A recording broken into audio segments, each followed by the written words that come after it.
Could you give an example of a company where you've helped build a knowledge base and what kind of impact that was able to make for the team using it? Yeah, I think when you're looking at the type of content that you don't want to be there, right? If you're approaching it from this is our active source of truth, this is all of our active documentation, the first thing that pops into my mind is anything, right, that is no longer relevant, no longer actively being used, no longer a process in the business.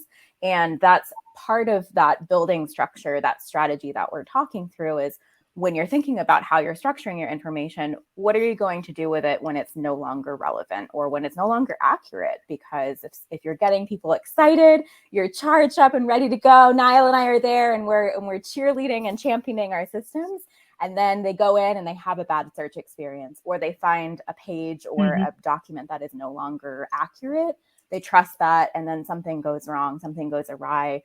All of those things can lead to really friction-full experiences with mistrust or lack of use. Content, unapproved content or incorrect content is actually worse than no content at all. Absolutely. It really has such a damaging impact on the knowledge base, on credibility. It can create poor quality for customers and errors and complaints. So yeah, you really need to have a robust approval workflow and governance in place. I built, I suppose, 2 enterprise level knowledge bases now over the last 8 years. What I find in the knowledge bases that I have built in the past, and they're still functioning now, 8 and 6 years later, is they become ingrained in the business.